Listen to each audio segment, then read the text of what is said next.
can never get the date right, but I think it's been It's been a long time. I want to say 10 years at least, at the very least. You, If not a little you bit are what more, we maybe. call OG, Andre. You're Yeah. one of the originals, yeah. Welcome to Restaurant 365 Presents Behind the Numbers, a show where we talk to restaurant owners, chefs, operators, CFOs, KMs, and everybody else involved just to find out what they think makes successful restaurants tick. Before we get started, just a quick reminder, like and subscribe to the show wherever you're tuning in, and please consider leaving us a review, especially if you really like us. It helps us bring you all of our amazing guests and these killer conversations, as well as continue to grow and support our amazing restaurant community. And with that, I'm your host, Rich Sweeney. And I'm Mark Cohen, and we're excited to be here today with Andrei Stern, CFO and co-founder of Suviche Hospitality Group. They own two of South Florida's most popular restaurant concepts, Suviche and Novento. Andrei specializes in streamlining financial processes, building long-term vendor relationships, and leveraging technology, of course, to drive efficiency and growth. His strategic focus continues to strengthen the group's foundation and position it for long-term success. Andrei, welcome to Behind the Numbers. Let's dig in. Thank you for having me. I'm excited to be here. We're excited to have you here. So stoked to get you on the show. We always like to start out with kind of a big question. So, what's the most important thing that you do in the restaurants day to day or week to week? Like, what's the most important thing that you do and you feel like everybody else in the restaurant business should be doing as well? I think having conversations, what we call 30-second conversations. No, we want to make sure that I'm having that with my direct team, and our team is having that with their team. That way, we're on the same wavelength when we're making decisions, when we're rolling things out. You know, as an example, right now we have a new menu rollout that's coming out tomorrow. Actually, made some changes to the main menu, so it'll be important this week. You know, that I'm having a lot of those conversations to make sure that things are going as planned, that the objectives that we set out to accomplish are being met, or at least that we're heading in that direction. And so I think having frequent short conversations is important to make sure that we're all going to the same place. Feedback loop. Yep. Yeah. That's super important, super critical. It keeps everybody involved, and you're not tying yourself into like these big, long, let's sit down and have like a whole, break things down conversations. Just those quick Correct. little check-ins that I feel like always help keep people engaged throughout the restaurant. It's like those, it's like that little bit of connection that keeps you really in sync with everybody is super appreciated by the team. I know at least that's how I used to be. And then same thing too, when I was running restaurants, I was always having those conversations, just quick check-in. Really also helps people feel like they're more than just kind of a number coming in and going through the cogs.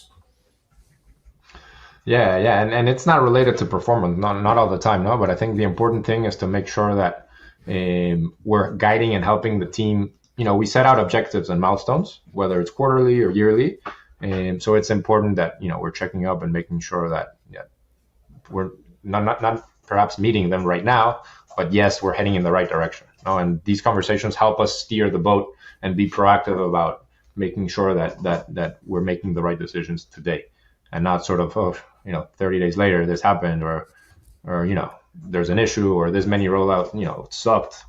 It's better to catch it day 1, day 2, day 3, and then making sure we're making those small changes and again just to make sure that the team's aligned. Absolutely. Well, let's talk about some numbers here. How long have you been using Restaurant 365? I can never get the date right, but I think it's been It's been a long time. I want to say 10 years at least, at the very least. You Not a little are bit what more, we maybe. call OG, Andre. You're one of the originals, yeah. And when you started, I always joke that we couldn't use Mac computers when we started. That's right. We had to buy a PC for the office. You were also an early Mac adopter. When you joined us, how many locations did you have? We joined you guys. We were opening our second location, so we were on number 2. And how many do you have now? Today we have 8 restaurant locations with a commissary kitchen and some locations in some of the sports venues across Miami. Okay, I want to talk about those for sure. So Hard Rock, which is where the Dolphins play, and also where they host Formula One. They host a big tennis tournament called Miami Open. So we're in all of those events as well. And how many employees do you have? 400. So you're not having 30-second conversations with all 400 employees. No. No, Okay. I wish. But no. I know. There's not enough time in the day. Yeah.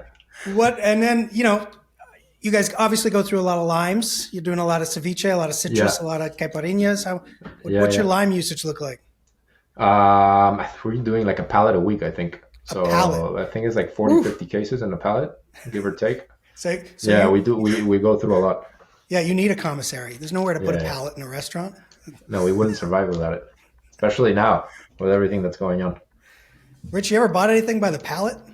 I mean, I feel like way back in the day growing up, like my family's bagel business used to buy like flour by the pallet, but I don't know that I've ever seen somebody get like a pallet of limes showing up at the restaurant, even the commissary. That's more limes than I can wrap my brain around. Ooh, so best bagel, New York or Montreal? Oh, I mean, I'm going to say New York. Montreal has great ones, but I'm going to say New York. Yeah. Okay. Fair enough. So Andrei, how do you got 2 locations, you grow to 8. Where did this whole concept come from? Where did it start with Suviche? Yeah. So we started, correct. Yeah. We actually, my brother started back in 2009. He was, I think it was his last year of college, and he was like sort of figuring out, what's next in life. For some odd reason, he came to the conclusion that, he didn't want to sort of start working for a company. He wanted to do something on his own, and he came up with the bright idea of opening a restaurant. And then, everybody was like, why? You're crazy. why a restaurant? That's the reaction that most people have when you say you want to open up a restaurant. Why? Right.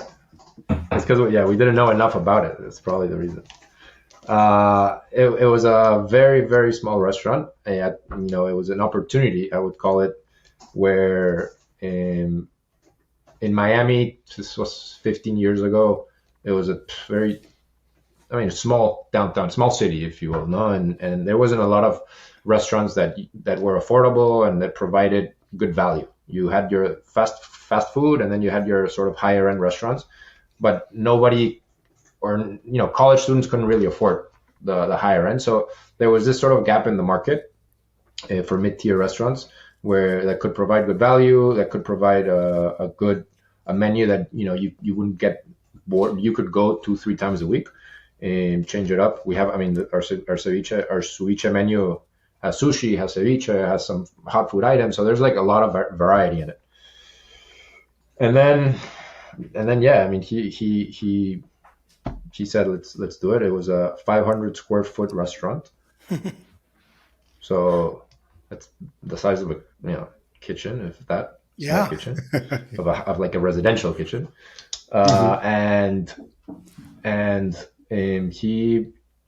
We opened, I remember, with 5 tables, 10 seats. Okay. Yeah. Wow. So yeah, then no point of sale.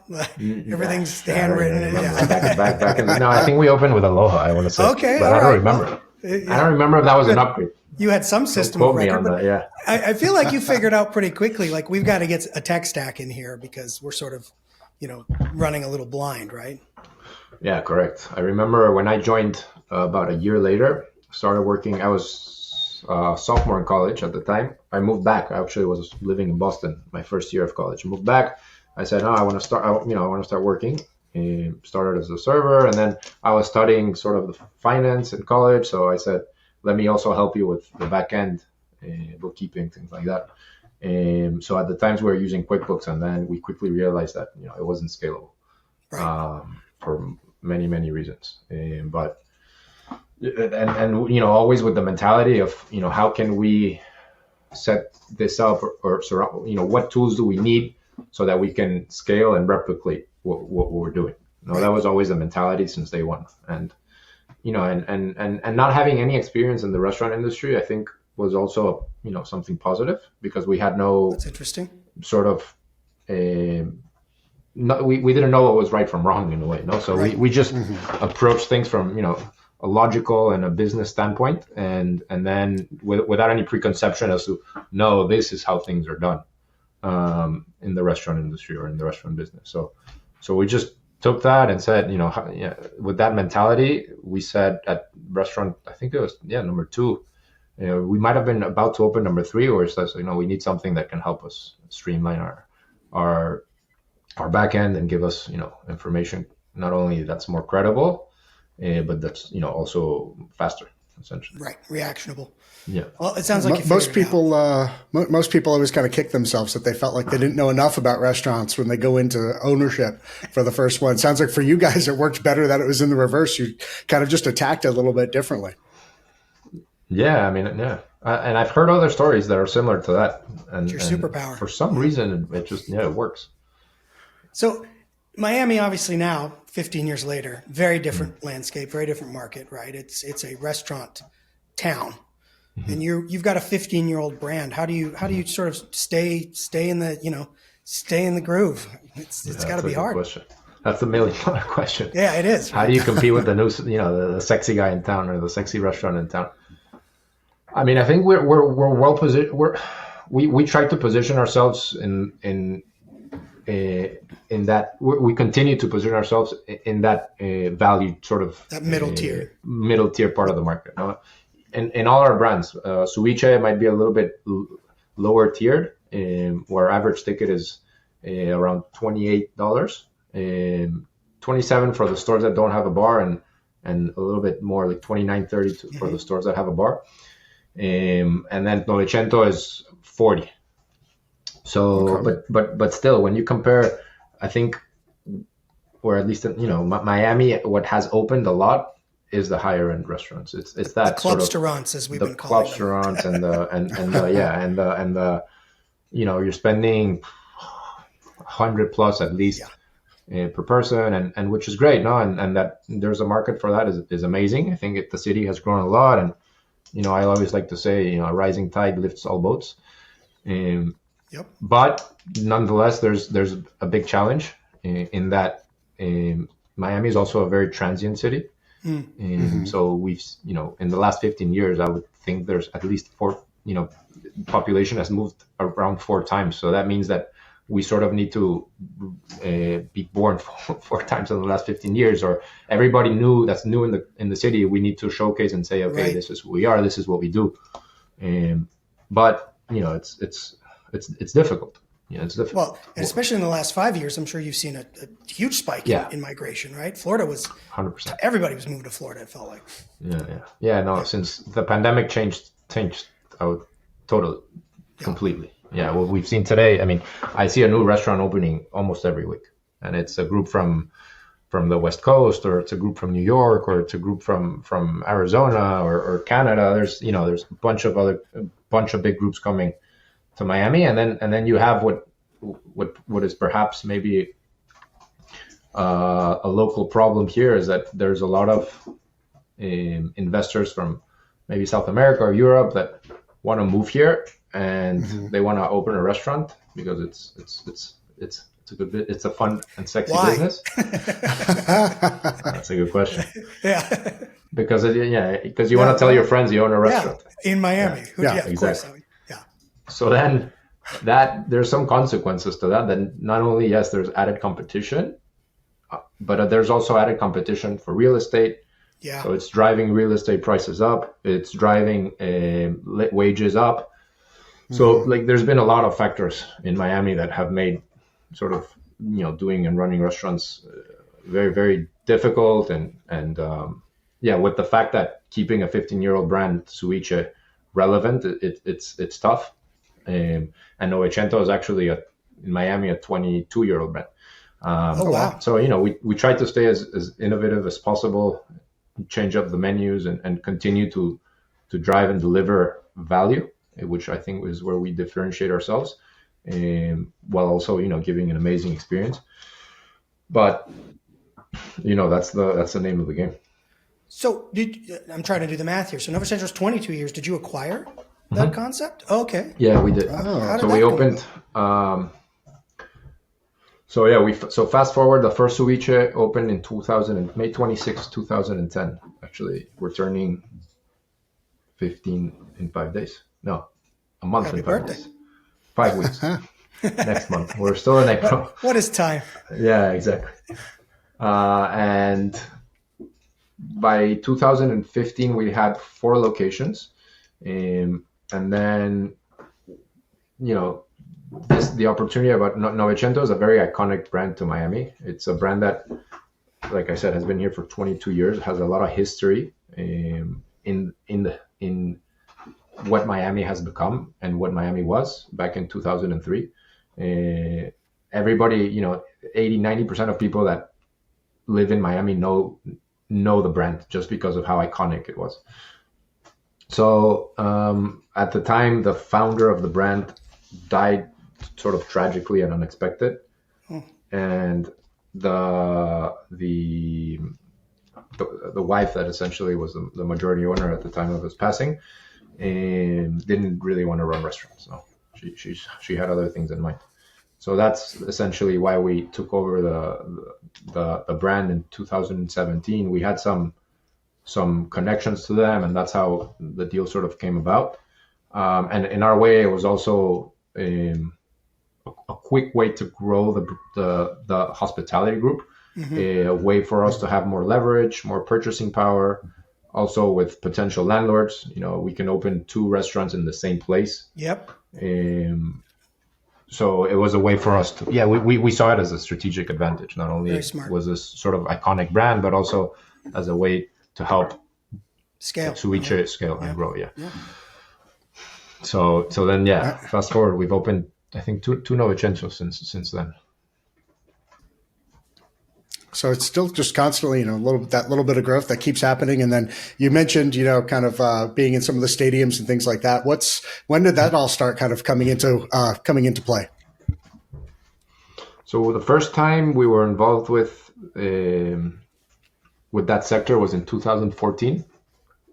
And we were invited to participate in some chef-driven experiences at the Heat Arena.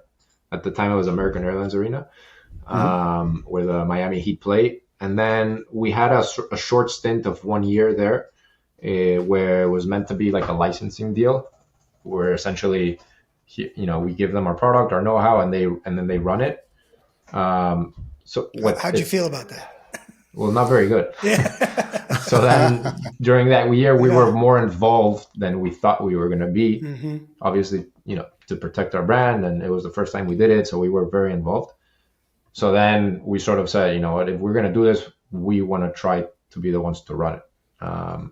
So then I believe in a year or two after that, I think it was 2016, we started with a very small, what do you call it? It's not like a kiosk. Like a kiosk, yeah, but okay. like a moving kiosk at the Marlins Park, which is where the Marlins play baseball.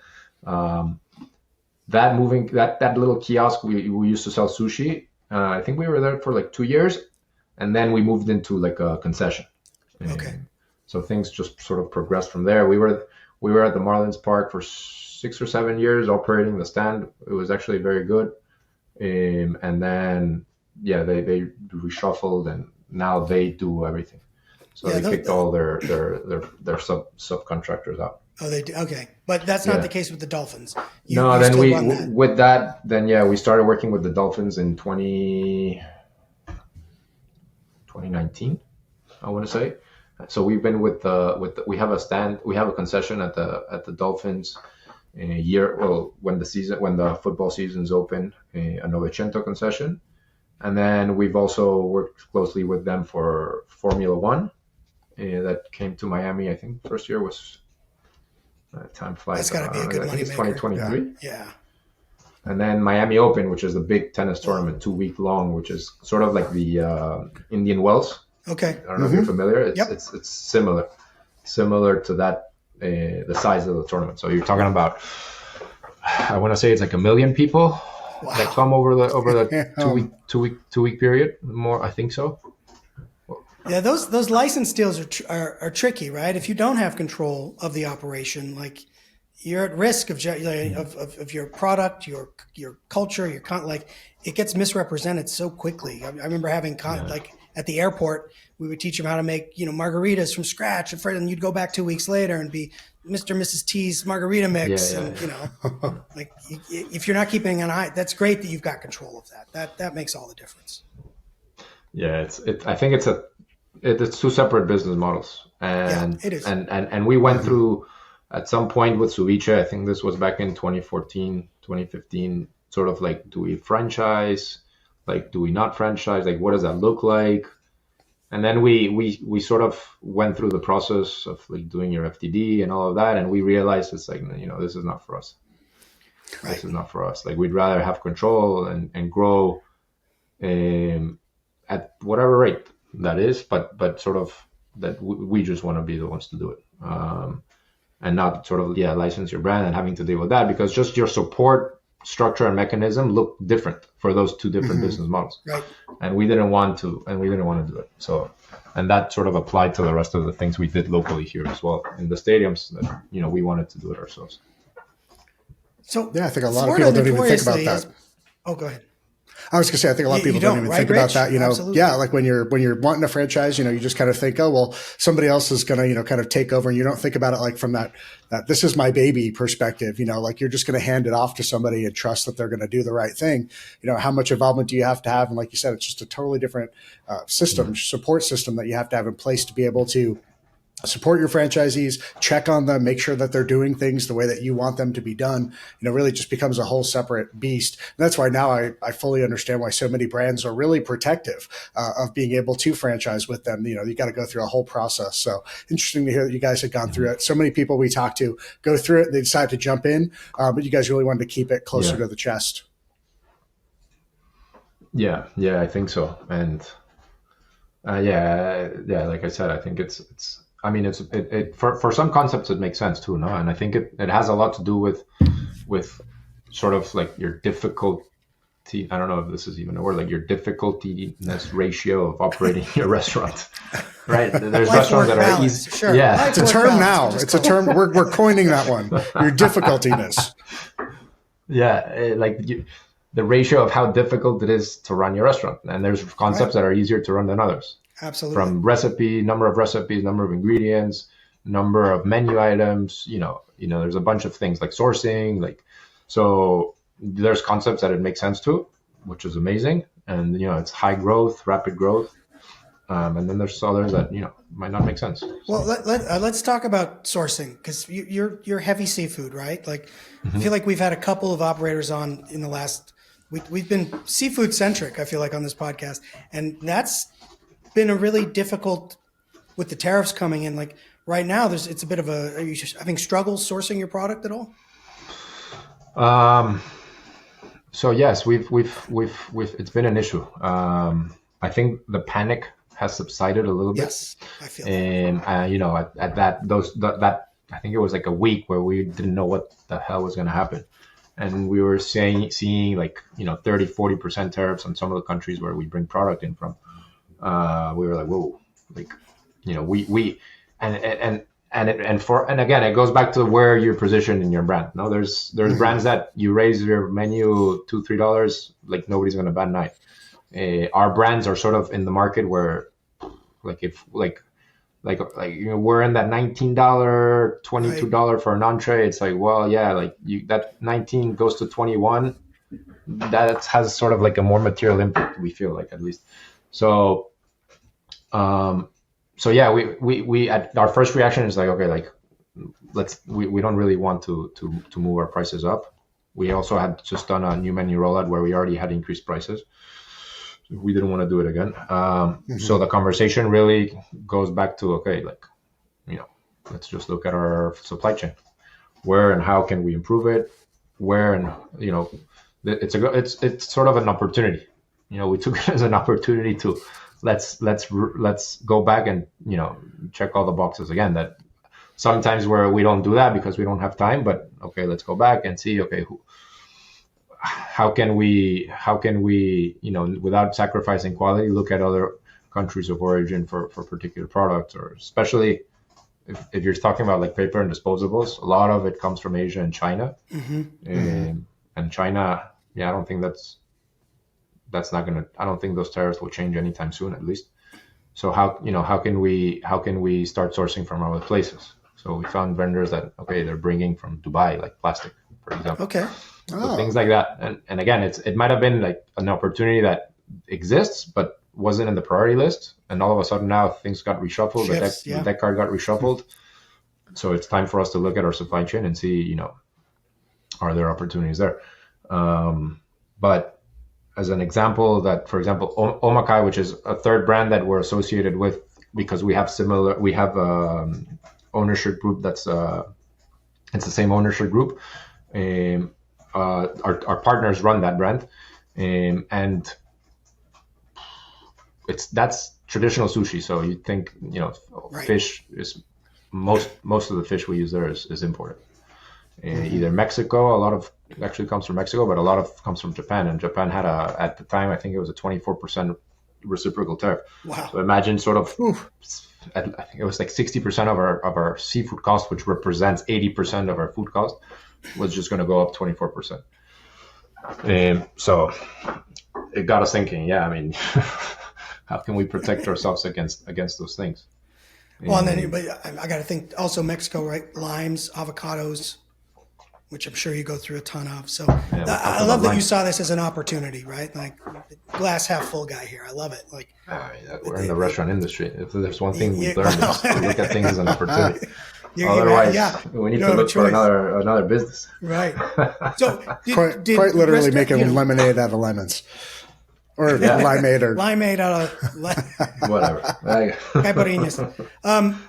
So how did the Restaurant 365, did they, are you able, were you looking at historical pricing? Were you looking at your vendor relationships, at contract pricing? Like, how do you leverage the software to help sort of push this agenda?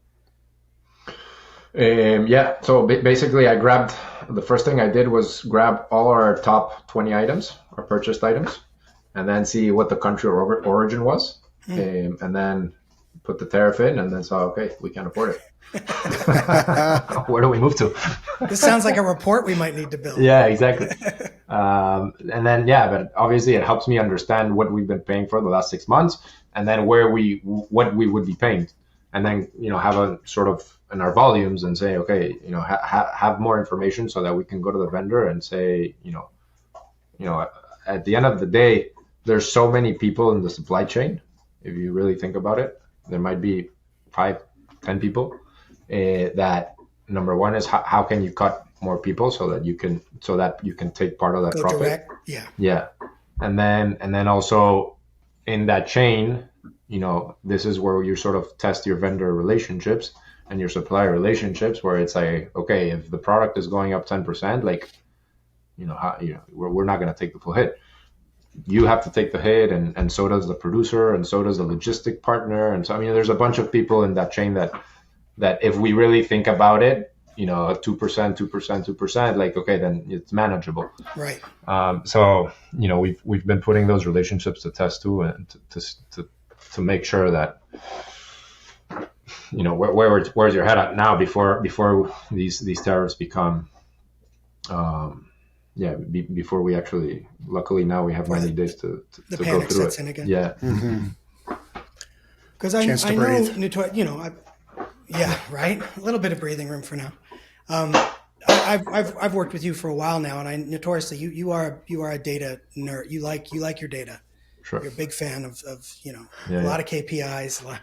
And you were also you've always doubled down on the AVT report. That's sort of been your North Star, especially when we're talking about seafood, right? Mm-hmm.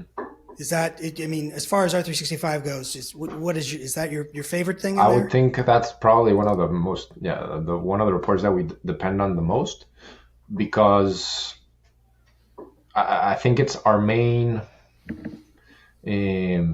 truth teller, if you will. Mm-hmm. It helps us guide us towards the right items. No, because if you're looking at food cost, for example, it tells you that, the KPI tells you sort of you're doing good or you're not doing good, depending on your budget. But that doesn't really tell you where or how or why. Yeah. Mm-hmm. So, the AVT does that for us. It tells us exactly where and why. So it becomes a much more productive conversation and a much more focused conversation when we know, okay, these are the items we're chasing. Let's not waste our time here. Let's sort of spend our time here. And then, so we're very focused on shortening the gap or our efficiency is close to 100%, obviously. And then closing the gap between the theoretical and the actual as much as we can. Yeah, be able to kind of narrow it down, find those pennies. Exactly. Yeah. Especially nowadays. Yeah, because got to be able to. Correct. Yeah. Yeah. And if you look at it in a week, we always tell our managers, you have to multiply that number by 52. and then it's like, okay, yeah, $100 here is no, that's not worth it. Yeah, well, it's actually $5,000. I like that. So yeah. Putting it all into perspective, realizing it doesn't seem like a lot, but it adds up. Yeah, exactly. Yeah. Especially and that's one restaurant, and you multiply by 8 or whatever, and then, or by how many, 10, 15, 20, it's a lot of money. Yeah. A couple of percentage points to the bottom line. Oh, yeah. A lot of money. Doesn't sound like a lot, but especially when the margins in our business are so tight. So, I mean, it sounds, Florida notoriously was a pretty business-friendly place. It sounds like that's changing a little bit, Andre. It sounds like it's getting a little more difficult to operate in state. Like labor, for example. You talked about the minimum wage has been increasing. And it's a tip credit state, right? It is. Yeah. So actually, I mean, it continues to be, I think, quite, business-friendly. I think we had an amendment passed. Actually, I think it's law now, so we can't change it. It's very difficult to change. About minimum wage increase back in 2021, I think it was. It needed a 60% vote to pass, and I think it passed with 62%, something like that. So it was very close. Okay. And I think at the end of the day, I mean, if you ask sort of, Joe across the street, you tell him, hey, do you want a minute? Would you be willing to pay more, the minimum wage to go up from 13 to 15? I mean, I think most people would say yes, right?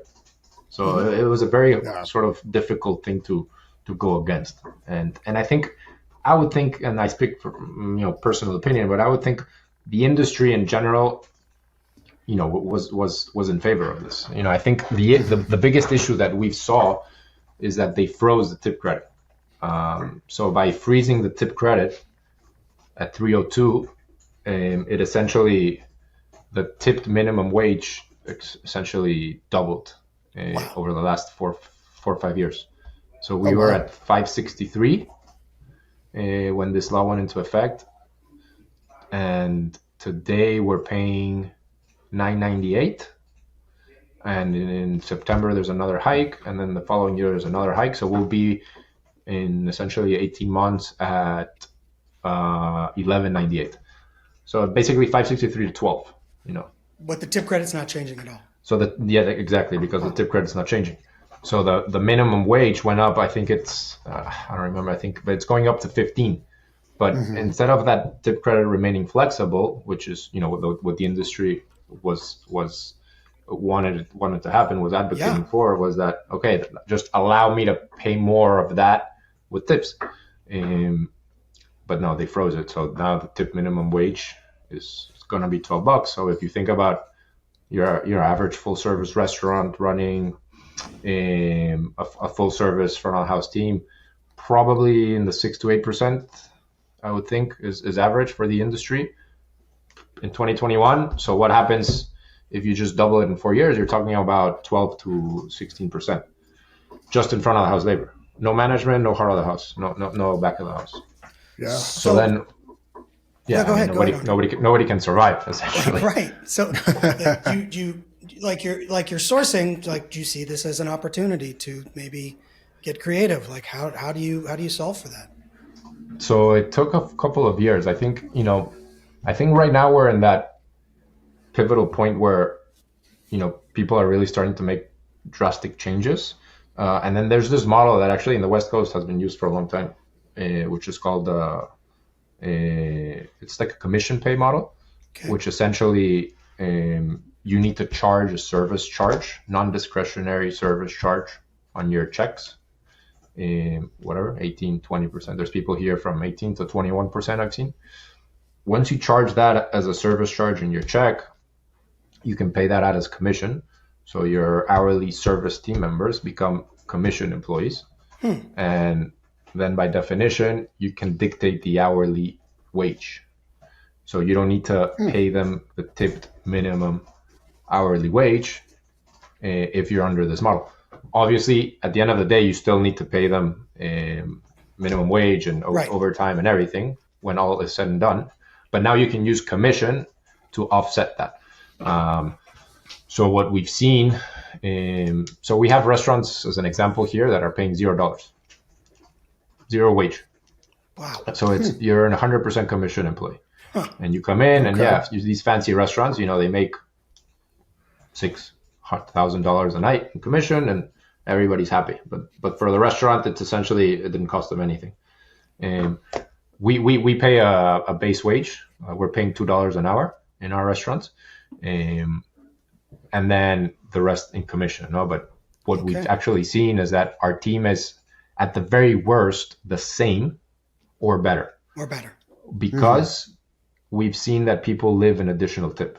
And what we're doing is the additional tip is essentially 100% to the servers.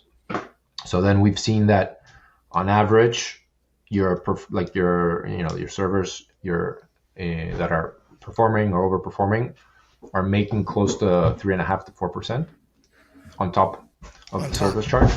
Wow. So they're still making. Our servers, even in our category of restaurant, which is the $30 average ticket, making $35 an hour. Wow, as a server. So it's very good money. So anyways, it's been sort of a big deal down here, and a lot of restaurants have gone to that model because of this issue of paying $12 an hour for a tipped employee. And we've been very transparent with our team, with our guests. We distribute 100% of the service charge. The restaurant doesn't keep any of it. So that's the way we've mitigated that increase, and we've just seen it catch a lot of popularity, especially. And I was surprised to speak with some colleagues that are actually also doing it in Tampa and the West Coast here in Florida, in the Panhandle, so in places that you wouldn't expect there to be an included service charge in your check. People are starting to do it just because it's becoming unaffordable for the business model. And the people that are still sort of on the old model, from what they tell me, it's like, we're running a shift with no host. Like we're running, like the manager's doing a little bit more, our sections are now a little bit bigger. Back. Yeah. But that all affects service. That all affects sort of the experience. Yeah. And so it's I think that's been one of the biggest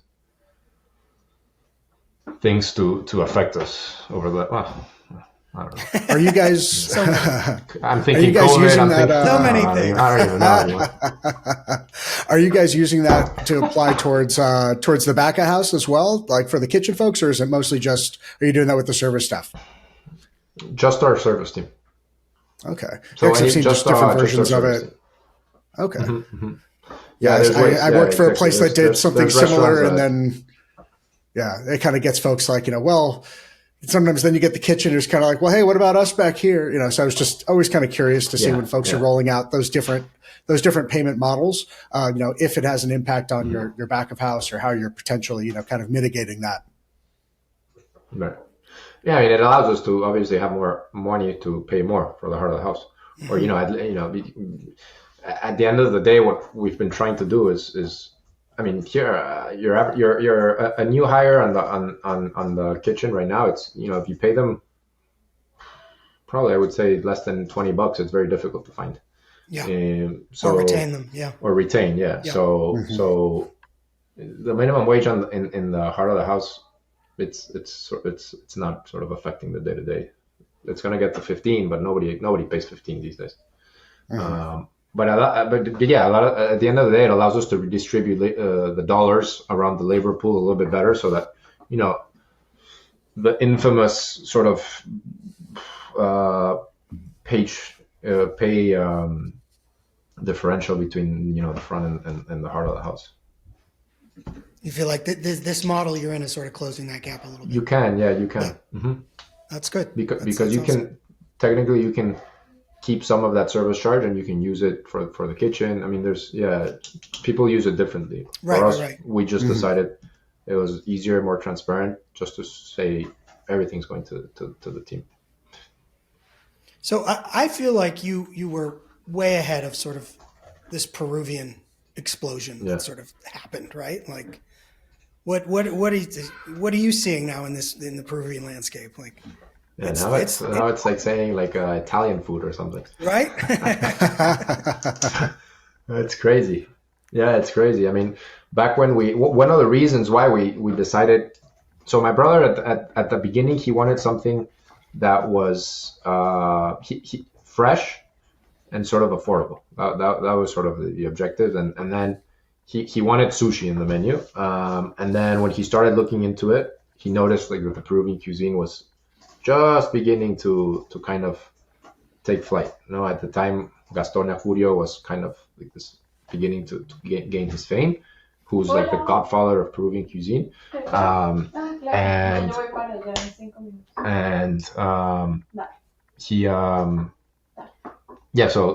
it just started to gain fame.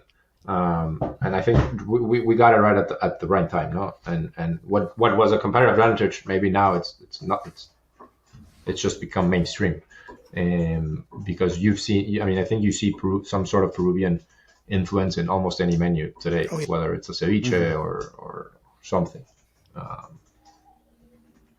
But I'm waiting for the fast casual Peruvian concept, like the cava of Peruvian food. Of Peruvian. I don't think anybody's doing it yet. Yeah, no, I don't think so. That's a good point. Well, you don't want a franchise. You're not going to do that. You got enough going on. So we usually like to wrap these things up with like a hot take on the industry. I mean, you've a trend you don't love, a trend you do love, something you want to see come back. I mean, I think it's related to what you just said, and it's that the industry is moving towards very niche and specific offerings. No, and I think it's not that you rarely go into a restaurant where you're like sort of the Cheesecake Factory of the world, where you have a 10-page menu and you serve everything. Right. Now it's kind of like, I want Italian food tonight, but like very specific, not even Italian food. It's like, I want pasta. And then you go to this restaurant that only serves pasta. In Miami now, it's like, we've seen that. Or pizza, and it's a place that specializes in pizza. No, and even at the fast casual space, it's sort of like the like you said, the Mediterranean fast casual is cava. And that's they've won the space, and it's going to be hard for anybody to take over that space. Now, Chipotle is kind of like the Mexican fast casual. So I think the mark, and you see that in fast casual. I think you're beginning to see that also in full service restaurants. So it's how do you shape your concept so that you fall under one of these buckets, and how can you differentiate yourself so that you're the best one in that bucket? Because as a guest, when you go out to eat, you usually have your favorite restaurant in each category. If you want pasta, you go here. You want a steakhouse, maybe you go here, etc. So on and so forth. And then when a new restaurant opens up in that category, you go and you try it. And then two things happen. Either you love it and it becomes your new favorite and you come back to it, or you say, doesn't be my favorite restaurant, and you don't come back to it. Yeah. Right. So then how can you make sure that on every experience that you're giving your guests, or can you position yourself to be the best in that category? And I think, speaking to our brands in particular, Omakai does that very well. It's traditional Japanese omakase. Affordable omakase is sort of our niche. And then with the hand roll bar that we're opening too, it's sort of the same thing. It's like, it's a hand roll bar. You have 10 or 12 hand rolls, some preset menus, and we want to make sure that when you want to eat a hand roll bar, we're the best ones. I think Suviche, we're kind of trying to position it a little bit towards that, which means, reducing our menus, getting rid of some SKUs, just really doubling down on that promise. So that's I don't know, that's my hot take. That's good. That's a good hot take. When's the hand roll place opening up? What's it called? There's two now, two Omakai hand rolls. Okay, but it's still under the Omakai. But under the Omakai. Under the Omakai, exactly. Yeah. Fantastic. All right, cool. Well, I mean, hey, you guys have been doing something right because, you've got 15 years alone with Suviche and you keep finding ways to keep it fresh and interesting and exciting. And I know, plenty more years of it still to come. Thank you. Yeah, I mean, learning every day, Absolutely. Finding opportunities every day. Yeah, exactly. That's the key right there. I wanted to add one more thing, though, that I thought was interesting. When we were talking about sort of numbers and, like the limes, like a pallet a month or a week rather, it got me thinking about the number of transactions that we do per month, right? Because you don't really think about that very often. And we presented this actually last year on our internal summit, and it was 4,500 transactions per month. This is accounts payable, credit memos. Through the software. Through our So you start to think is like, shit, if I don't have the right partner to process 4,500 transactions on time, because those weren't manual, and correctly, then the rest is sort of noise. I love that. Yeah. Absolutely. It's great having you as a partner, and thank you so much for coming on today to join us. Really appreciate it. Yeah, please. Big pleasure. Thank you for having me. Yeah, happy we got to hang out and chat, and now I really am in the mood for some ceviche, so that will be hunting some down here in San Diego after this. You can find Suviche and Novento all over social media, Instagram, Facebook, YouTube, X, and of course you can connect with Andrei on LinkedIn. He's a great poster. He posts some good content. I recommend following him. And of course, thank you for joining us. We hope you have a great day, a great shift, a great quarter, a profitable Monday, wherever you and your restaurant may be. And don't forget to subscribe everywhere. You can find us on YouTube, Spotify, Apple Podcasts, basically wherever you listen. And you can follow us across all our socials, LinkedIn, Instagram, Facebook, and you can always visit us at restaurant365.com. Andrei, Rich, pleasure spending some time with you today. I look forward to seeing what's in the future for Suviche. Can't wait to check it all out. Thanks, everybody.